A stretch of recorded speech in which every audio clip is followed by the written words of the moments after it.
فَإِنْ أَطَعْنَاكُمْ، پھر اگر وہ تمہاری اطاعت کریں، فَلَا تَبْغُوا عَلَيْهِنَّ سَبِيلًا، تو اب ان پر خامخواہ کی زیادتی کرنا، پچھلے غصے نکالنا، بار بار جو ہے وہ اپنے غصے کا اظہار کرنا، یہ بھی ٹھیک نہیں ہے۔ ان اللہ کان علیٰ کبیرا، یقیناً اللہ تعالیٰ بہت بلند ہے، بہت بڑا ہے۔ وَإِنْ خِفْتُمْ شِقَاقَ بَيْنِهِمَا، اور اگر تمہیں یہ اندیشہ ہو گیا ہو کہ ان میں تو اب زدم زدہ ہو گئی ہے اور یہ اب ساتھ اب چلنا ان کا مشکل ہے، شوہر میں بیوی میں مزاجوں کا اختلاف ہے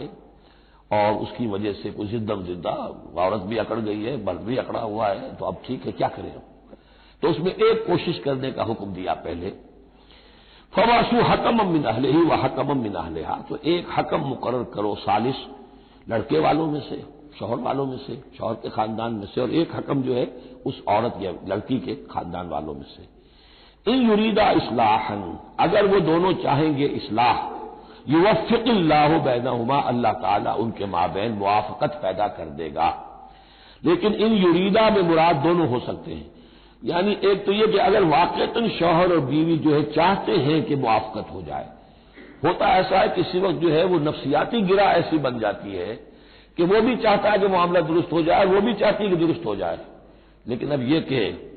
اب اس میں گرہ ایسی پڑ گئی ہے، مقطع میں آ پڑی ہے سکون دسترانہ بات کہ اب اس میں کسی طریقے سے مسئلہ حل نہیں ہو رہا، تو حکمین آ جائیں گے تو وہ بات کو گرہ کھولیں گے، ادھر سے کچھ سنیں گے، ادھر سے سنیں گے، کچھ اس کی وضاحت ہوگی، ادھر کی وضاحت ہوگی تو ہو جائے گا۔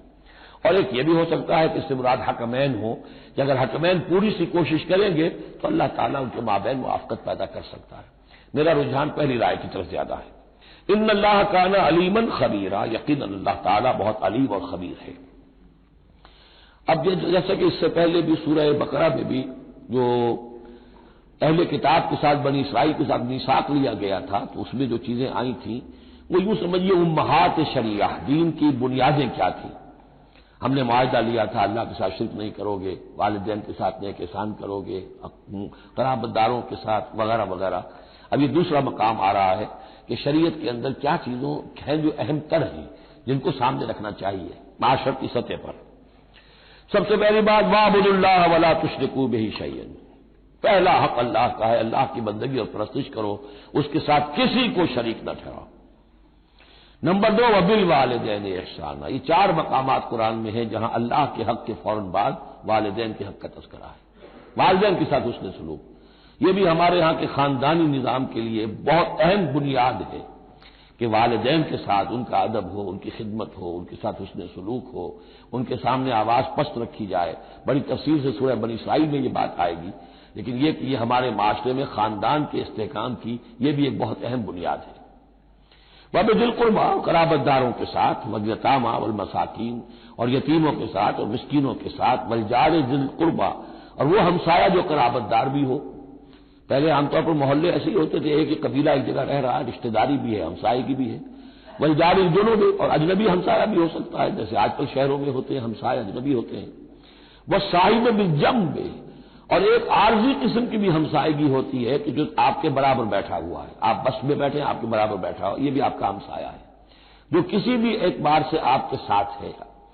آپ کے پاس بیٹھنے والا ہے، اس کے ساتھ بھی نیک سلوک۔ وابن السبیل،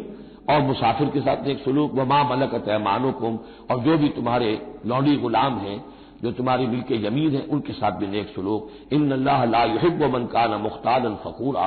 اللہ کو بالکل پسند نہیں ہے وہ لوگ کہ جو مختال ہیں، شیخی خوڑے اور اکڑنے والے، فخر کرنے والے، اکڑ کرنے والے۔ الذین یبخلون ویامرون الناس بالبخل، جن میں یہ شیخی خوری ہوتی ہے، اکڑ ہوتی ہے، پھر وہ بخیل بھی ہوتے ہیں، اس لیے کہ عام طور پر تو انہیں اپنا جو تکبر ہوتا ہے وہ دولت کے برابر ہوتا ہے، انہیں معلوم ہے ہمارے پاس دولت ہے، تو ظاہر بات ہے دولت اگر وہ خرچ کر دیں گے اور دولت جو ہے نہیں رہے گی تو عزت نہیں رہے گی۔ جو کہ بخل کرتے ہیں وہ یامرون الناس بالبخل، اور لوگوں کو بھی بخل کا حکم دیتے ہیں، کیونکہ جب لوگ دیکھتے ہیں کہ یہ لوگ ذرا خرچے کے اندر کمی کرتے ہیں تو انہیں اندیشہ ہوتا ہے کہ یہ ہمیں ملامت کریں گے، تم بڑے بخیل ہو، تو اس سے پہلے ہی کیوں نہ کہو بابا یہ اس طرح نہ کیا کرو، تم خام کا پیسے اڑاتے ہو، کچھ نہ کچھ بچا کے رکھا کرو اور وقت پہ کام آئے گا، تو بجائے اس کے کہ آپ کو کوئی ڈیفنس لینا پڑے پہلے ہی آفنس لیجیے۔ تو یامرون الناس بالبخل، وہ لوگوں کو بھی بخلی کا مشورہ دیتے ہیں کہ عقل کے ناخن لو۔ وَيَكْتُمُونَ مَا آتَاهُمُ اللَّهُ مِنْ فَضْلِهِ، اور وہ چھپاتے ہیں اس کو جو اللہ نے انہیں اپنے فضل میں سے دیا ہے۔ دولت ظاہر ہوگی تو کوئی سائل سوال کر بیٹھے گا، لیکن اچھا مسکین صورت بنائے رکھو کہ ان کے اوپر تو شاید خود 2 وقت کے فاقے ہیں، اب کیا ان کے سامنے ہاتھ دراز کرو۔ وَأَعْتَدْنَا لِلْكَافِرِينَ عَذَابًا مُهِينًا، اور ایسے کافروں کے لیے ہم نے بڑا اہانت آمیز عذاب تیار کر رکھا ہے۔